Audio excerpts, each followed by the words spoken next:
Hello friends, welcome to our YouTube channel scjob.in। আজকের ভিডিওতে আমি কথা বলবো Kalyani university BA first semester history major NEP long question suggestion 2026 নিয়ে। তোমাদের মধ্যে যাদের ফার্স্ট সেমিস্টারে হিস্ট্রি মেজর পেপারটি রয়েছে, এই ভিডিওটি তাদের জন্য খুবই হেল্পফুল হতে চলেছে। এই ভিডিওটিতে আমি তোমাদেরকে দেখাবো তোমাদের ফার্স্ট সেমিস্টার হিস্ট্রি মেজর পেপারের সিলেবাসে কী কী রয়েছে এবং সিলেবাস অনুযায়ী কোন কোন ইউনিট থেকে কী কী প্রশ্ন রয়েছে ও বিগত বছরের পরীক্ষার প্রশ্নপত্রটিও ভিডিওটি শেষে দেখানো হবে। তাই ভিডিওটি স্কিপ না করে শেষ পর্যন্ত দেখতে থাকো, আশা করছি তোমরা খুবই উপকৃত হবে। তো চলো এবার আমি তোমাদেরকে সিলেবাসটি দেখিয়ে দিই। দেখো, সিলেবাসের হেডলাইনে রয়েছে history of early India from the remote past to the late Vedic period, syllabus 2026। দেখো ইউনিট 1-এ কী রয়েছে, প্রাচীন ভারতের ইতিহাস চর্চা, ঐতিহাসিক ব্যাখ্যা, সাম্রাজ্যবাদী বনাম জাতীয়তাবাদী, বামপন্থী বনাম উদারনৈতিক গোষ্ঠী, সমাজতন্ত্রী বনাম ধর্মীয় গোষ্ঠী। এবার দেখো ইউনিট 2, পুরাপ্রস্তর থেকে নব্যপ্রস্তর যুগের বিবর্তন, তাম্রাস্যীয় সংস্কৃতি, বালুচিস্তান থেকে গুজরাট, লৌহ যুগের পূর্ববর্তী সংস্কৃতির উত্থান ও পতন, সিন্ধু সভ্যতা, সিন্ধুলিপির সমস্যা, ভারতে প্রাগৈতিহাসিক থেকে ঐতিহাসিক পথে যাত্রা। এরপরে ইউনিট 3, হরপ্পা সংস্কৃতির বিকাশ, আর্য অনুপ্রবেশ ও প্রাচ্য পাশ্চাত্য দ্বন্দ্ব, লৌহ যুগের সূচনা ও স্থায়ী কৃষির উত্থান, বাসস্থান ও সংস্কৃতির পরিবর্তন, বর্ণ বা জাতিগত সমাজের উৎপত্তি, ধর্মের আবির্ভাব ও রাষ্ট্রীয় আঞ্চলিকতা, বৈদিক সাহিত্য। এরপরে ইউনিট 4, বৈদিক যুগ থেকে ষোড়শ মহাজনপদের আর্থসামাজিক ইতিহাস, প্রতিবাদী ধর্মের বিস্তার, আজীবিক জৈন ও বৌদ্ধ ধর্মের বিকাশ, ভারতের বাণিজ্যিক ও নগরায়নের বিকাশ, একটি সাম্রাজ্যবাদী শক্তি হিসেবে মগধ সাম্রাজ্যের উদ্ভব। এবার আমি তোমাদেরকে দেখাবো সিলেবাস অনুযায়ী কোন কোন ইউনিট থেকে কী কী প্রশ্ন রয়েছে। তার আগে তোমাদেরকে একটি কথা বলে রাখি, আমাদের কাছে তোমরা সমস্ত সেমিস্টারের সমস্ত পেপারের সাজেশন পিডিএফ কপি পেয়ে যাবে, যেমন major, minor, ACC, MDC, VSC. তোমাদেরকে আরও একটি কথা বলে দিই, তোমরা অনেকেই জিজ্ঞাসা করো যে শর্ট কোশ্চেনগুলো কি দেওয়া হবে না। তাদের জন্য বলে রাখি, এটি যেহেতু পেড সাজেশন, তাই ভিডিওতে শুধুমাত্র আমরা লং কোশ্চেন অ্যান্সারগুলোই দেখাই, শর্ট কোশ্চেন অ্যান্সারগুলো দেখানো হয় না। তোমরা যখন 99 টাকা পেমেন্ট করে সাজেশনটি বাই করবে, তখন তোমাদেরকে দুটো সাজেশনের পিডিএফ কপি, যেমন লং এবং শর্ট কোশ্চেন দুটোই দেওয়া হবে। শুরু করা যাক। ইউনিট 1, প্রাচীন ভারতের ইতিহাস চর্চা, ঐতিহাসিক ব্যাখ্যা, সাম্রাজ্যবাদী বনাম জাতীয়তাবাদী, বামপন্থী বনাম উদারনৈতিক গোষ্ঠী, সমাজতন্ত্রী বনাম ধর্মীয় গোষ্ঠী। প্রথম প্রশ্ন রয়েছে, প্রাচীন ভারতের ইতিহাসকে ব্যাখ্যা করার বিষয়ে জাতীয়তাবাদী ও বামপন্থী ঐতিহাসিকদের মধ্যে প্রচলিত বিতর্ক আলোচনা করো, অথবা আদি ভারতের ইতিহাস ব্যাখ্যায় মার্ক্সবাদী বা বামপন্থী ঐতিহাসিকদের ইতিহাস চর্চার পরিচয় দাও। আমাদের সাজেশনে প্রত্যেকটি প্রশ্নের উত্তর খুবই সুন্দর পয়েন্ট আকারে দেওয়া রয়েছে। প্রত্যেকটি ইউনিটের বেশি গুরুত্বপূর্ণ প্রশ্নোত্তরগুলি সাজেশনের প্রথম দিকে এবং কম গুরুত্বপূর্ণ প্রশ্নোত্তরগুলি তারপরে সাজানো রয়েছে। তোমরা যদি এখন থেকে সাজেশনগুলি সংগ্রহ করে পড়া শুরু করো, তাহলে পরীক্ষাতে খুবই ভালো রেজাল্ট করতে পারবে। আর আমাদের কাছ থেকে যদি তোমরা সাজেশন পিডিএফ কপিটি বাই করো, তাহলে তোমাদেরকে আলাদা করে আর কোনো টেক্সট বুক বা সাজেশন বুক ফলো করতে হবে না। এই সাজেশনের মধ্যে থেকে সমস্ত প্রশ্নোত্তর কমন পেয়ে যাবে। এরপরের প্রশ্ন রয়েছে, প্রাচীন ভারতের ইতিহাসের উপাদান হিসেবে লিপি ও মুদ্রার গুরুত্ব বিশ্লেষণ করো। এখনই আমাদের কাছ থেকে সাজেশন পিডিএফ কপিটি বাই করে নাও। আমাদের ওয়েবসাইটেও এই সাজেশনের বেশ কিছু গুরুত্বপূর্ণ প্রশ্ন উত্তর আপলোড করা রয়েছে। তোমরা যদি আমাদের সাজেশন কোয়ালিটি কেমন হবে তা দেখতে চাও, তাহলে আমাদের ওয়েবসাইটটি ভিজিট করে দেখে এসেও সাজেশন পিডিএফ কপিটি বাই করে নিতে পারো। আশা করছি তোমাদের কোনো প্রবলেম হবে না। এই ভিডিও ডেসক্রিপশন বক্সে তোমরা পেয়ে যাবে আমাদের WhatsApp number, website link, online payment number ও আরও অন্যান্য ইম্পর্টেন্ট ইনফরমেশন, তাই ডেসক্রিপশন বক্সটি ফলো করতে একদমই ভুলো না। এরপরে রয়েছে ইউনিট 2, পুরাপ্রস্তর থেকে নব্যপ্রস্তর যুগের বিবর্তন, তাম্রাস্ত্রীয় সংস্কৃতি, বালুচিস্তান থেকে গুজরাট, লৌহ যুগের পূর্ববর্তী সংস্কৃতির উত্থান ও পতন, সিন্ধু সভ্যতা, সিন্ধুলিপির সমস্যা, ভারতে প্রাগৈতিহাসিক থেকে ঐতিহাসিক পথে যাত্রা। প্রথম প্রশ্ন রয়েছে, ইতিহাস চর্চায় ঐতিহাসিক ক্ষেত্র অনুসন্ধান ও উৎখননের ভূমিকা নিরূপণ করো, অথবা প্রাচীন ভারতের ইতিহাস চর্চায় ঐতিহাসিক প্রত্নক্ষেত্রের উৎখনন ও আবিষ্কার পদ্ধতির ভূমিকা সংক্ষেপে আলোচনা করো। তোমরা যদি আরও অন্যান্য সেমিস্টার এবং অন্যান্য পেপারের সাজেশন ভিডিও দেখতে চাও, তাহলে আমাদের চ্যানেলটি সাবস্ক্রাইব করে রাখো। সাজেশন সম্পর্কে যদি তোমাদের কোনো রকমের কোনো প্রশ্ন থেকে থাকে, তাহলে এই ভিডিওর কমেন্ট বক্সে জানিয়ে যেতে পারো। প্রয়োজনে আমাদেরকে হোয়াটসঅ্যাপও করতে পারো। তোমরা আর কোন কোন সেমিস্টারের কোন কোন পেপারের সাজেশন ভিডিও দেখতে চাচ্ছ, কমেন্ট বক্সে লিখে জানিও। এরপরের প্রশ্ন রয়েছে, ভারতের ইতিহাসে মেসোলিথিক বা ক্ষুদ্রাস্যীয় যুগের গুরুত্ব কী, অথবা ক্ষুদ্রাশ্রয়ী সংস্কৃতির উপর একটি সংক্ষিপ্ত টিকা লেখো।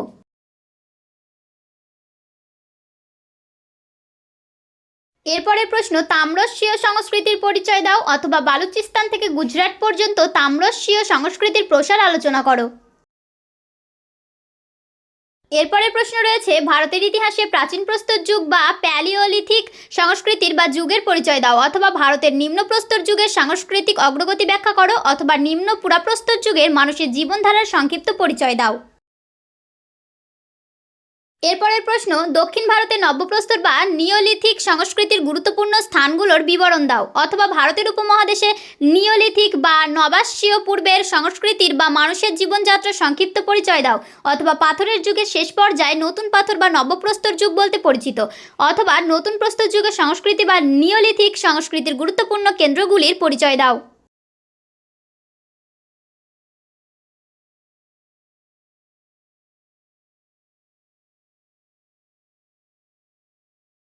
এরপরের প্রশ্ন রয়েছে, নিওলিথিক বিপ্লব সম্পর্কে সংক্ষিপ্ত টিকা লেখো। অথবা নিওলিথিক সংস্কৃতির পরিচয় দাও। এরপরের প্রশ্ন, প্রাচীন ও নব্যপ্রস্তর যুগের মধ্যে একটি তুলনামূলক টিকা লেখো। অথবা প্যালিওলিথিক ও নিওলিথিক সংস্কৃতির মধ্যে পার্থক্য আলোচনা করো। এরপরে ইউনিট 3, হরপ্পা সংস্কৃতির বিকাশ, আর্য অনুপ্রবেশ ও প্রাচ্য পাশ্চাত্য দ্বন্দ্ব, লৌহ যুগের সূচনা ও স্থায়ী কৃষির উত্থান, বাসস্থান ও সংস্কৃতির পরিবর্তন, বর্ণ বা জাতিগত সমাজের উৎপত্তি, ধর্মের আবির্ভাব ও রাষ্ট্রীয় আঞ্চলিকতা, বৈদিক সাহিত্য। প্রথম প্রশ্ন রয়েছে, নগরাশ্রয়ী হরপ্পার কারিগরি শিল্পের মূল্যায়ন করো। অথবা হরপ্পার কারুশিল্প ও কৌশল সম্পর্কে লেখো। অথবা হরপ্পা বা সিন্ধু সভ্যতার কারিগরি শিল্পকলার পরিচয় দাও। এরপরের প্রশ্ন, হরপ্পা সভ্যতার ধর্মীয় জীবনের প্রধান বৈশিষ্ট্যগুলি বর্ণনা করো। অথবা হরপ্পাবাসীদের ধর্মীয় বিশ্বাস ও রীতিনীতি কেমন ছিল। এরপরের প্রশ্ন, হরপ্পা সভ্যতার আবিষ্কার প্রাচীন বিশ্বের ইতিহাস সম্পর্কিত ধারণায় কিভাবে বৈপ্লবিক বদল ঘটিয়েছিল। এরপরের প্রশ্ন রয়েছে, প্রাচীন ভারতের ইতিহাসের উপাদান হিসেবে লিপি ও মুদ্রার গুরুত্ব বিশ্লেষণ করো। এরপরের প্রশ্ন রয়েছে, যজুর্বেদ সম্পর্কে একটি টিকা লেখো। এরপরের প্রশ্ন রয়েছে, জৈন সাহিত্য সম্পর্কে তুমি কি জানো।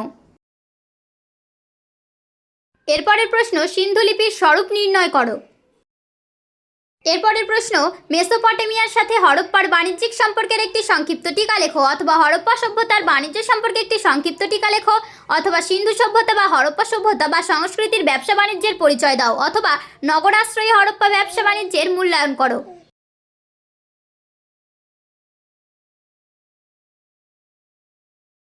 এরপরের প্রশ্ন, ভারতের ইতিহাসে হরপ্পা বা সিন্ধু সভ্যতার অবদান আলোচনা করো। অথবা ভারতীয় সংস্কৃতির বিকাশে সিন্ধু সভ্যতার অবদান উল্লেখ করো। এরপরের প্রশ্ন, সিন্ধু সভ্যতার অন্তর্গত উপকূলবর্তী শহরগুলো সম্পর্কে একটি টিকা রচনা করো। এরপরের প্রশ্ন, সিন্ধু সভ্যতার সামাজিক ও অর্থনৈতিক জীবন ব্যাখ্যা করো। এরপরের প্রশ্ন, সিন্ধু বা হরপ্পা সভ্যতার বৈশিষ্ট্যগুলি লেখো। অথবা হরপ্পা সভ্যতা কতটা নগরাশ্রয়ী ছিল। অথবা হরপ্পা সভ্যতার নগর পরিকল্পনার প্রধান বৈশিষ্ট্যগুলি নিয়ে আলোচনা করো। অথবা হরপ্পা সভ্যতার নাগরিক জীবনের পরিচয় দাও। অথবা হরপ্পা সভ্যতার নাগরিক বৈশিষ্ট্যগুলি ব্যাখ্যা করো। অথবা হরপ্পা বা সিন্ধু সভ্যতার অবদান আলোচনা করো। অথবা ভারতীয় সংস্কৃতির বিকাশে সিন্ধু সভ্যতার অবদান উল্লেখ করো। এরপরের প্রশ্ন, সিন্ধু সভ্যতার সঙ্গে সমকালীন অন্যান্য সভ্যতার সাদৃশ্য ও বৈসাদৃশ্য বিশ্লেষণ করো। পরের প্রশ্ন, 4টি বেদের মূল বিষয়সমূহের উপর একটি সংক্ষিপ্ত আলোকপাত করো। অথবা বৈদিক সাহিত্য হিসেবে ঋগ্বেদ সম্পর্কে সংক্ষেপে আলোচনা করো। বৌদ্ধ সাহিত্য সম্পর্কে তুমি কি জানো। অথবা বৈদিক সাহিত্যের উপর একটি সংক্ষিপ্ত টিকা লেখো। এরপরে রয়েছে ইউনিট 4, বৈদিক যুগ থেকে ষোড়শ মহাজনপদের আর্থ-রাজনৈতিক ইতিহাস, প্রতিবাদী ধর্মের বিস্তার, আজীবিক, জৈন ও বৌদ্ধ ধর্মের বিকাশ, ভারতের বাণিজ্যিক ও নগরায়নের বিকাশ, একটি সাম্রাজ্যবাদী শক্তি হিসেবে মগধ সাম্রাজ্যের উদ্ভব। প্রথম প্রশ্ন রয়েছে, খ্রিস্টপূর্ব ষষ্ঠ শতকে ভারতের রাজনৈতিক কাঠামো বিশ্লেষণ করো। অথবা খ্রিস্টপূর্ব ষষ্ঠ শতকে প্রজাতান্ত্রিক ও রাজতান্ত্রিক জনপদের রাজনৈতিক অবস্থা সম্পর্কে লেখো। অথবা ঋগ্বৈদিক ও পরবর্তী বৈদিক যুগের ভারতের বা আর্যদের রাজনৈতিক জীবনের প্রকৃতি আলোচনা করো। অথবা ঋগ্বৈদিক যুগের ভারতের রাজনৈতিক ব্যবস্থার পরিচয় দাও।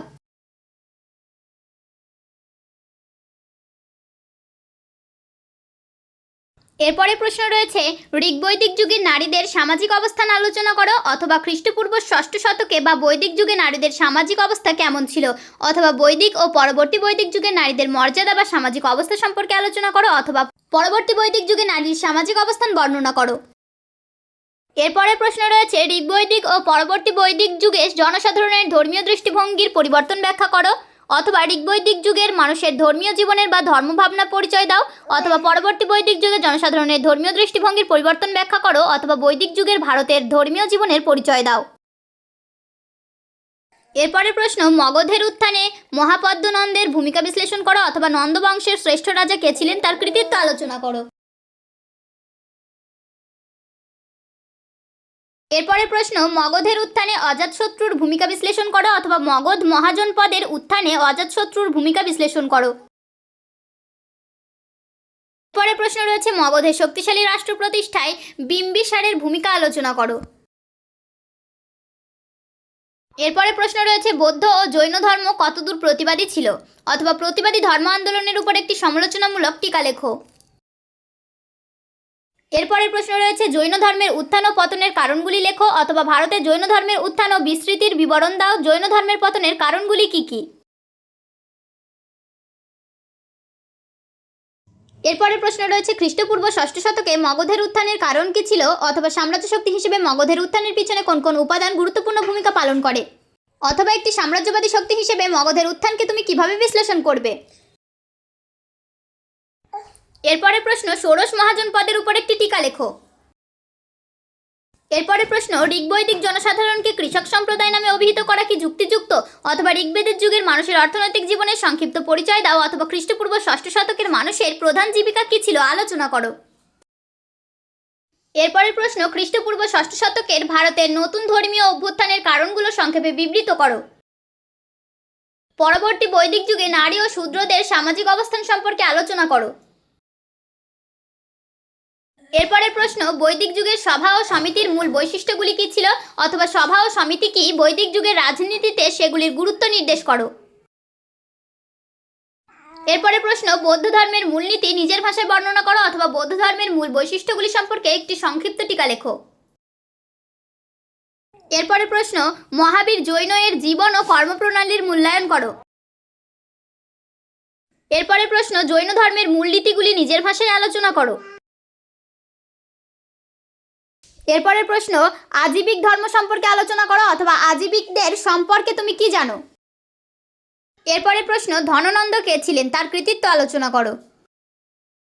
এরপরের প্রশ্ন, হীনযান বৌদ্ধ ধর্মের মূল বৈশিষ্ট্যগুলি আলোচনা করো। এরপরের প্রশ্ন, বৌদ্ধ সাহিত্য সম্পর্কে তুমি কি জানো।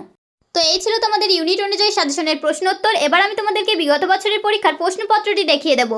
তো দেখো, 2024 সালের প্রশ্নপত্র, Yuji first semester examination 2024 history major, full mark 60।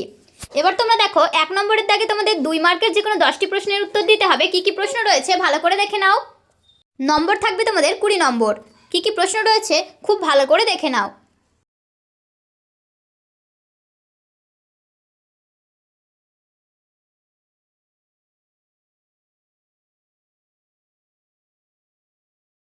এবার দেখো, রয়েছে 2 নম্বর দাগ। 2 নম্বর দাগে তোমাদের 5 মার্কের যে কোনো 4টি প্রশ্নের উত্তর দিতে হবে। কি কি প্রশ্ন রয়েছে ভালো করে দেখে নাও। এরপরে তোমাদের রয়েছে 3 নম্বর দাগ। 3 নম্বর দাগে তোমাদের 10 মার্কের যে কোনো 2টি প্রশ্নের উত্তর দিতে হবে, থাকবে তোমাদের 20 নম্বর। কি কি প্রশ্ন রয়েছে ভালো করে দেখে নাও। তো এই ছিল আজকে তোমাদের সম্পূর্ণ সাজেশনের ভিডিওটি যদি তোমাদের কাছে ভালো লেগে থাকে তাহলে ভিডিওটিতে একটি লাইক করে তোমাদের বন্ধুদের কাছে শেয়ার করে দাও, যাতে তারাও উপকৃত হতে পারে। ভিডিওটি যদি তোমাদের কাছে হেল্পফুল মনে হয়ে থাকে তাহলে চ্যানেলটি সাবস্ক্রাইব করে অল নোটিফিকেশনটি অন করে রাখো এবং এরকম আরও হেল্পফুল ভিডিও সবার আগে দেখতে থাকো।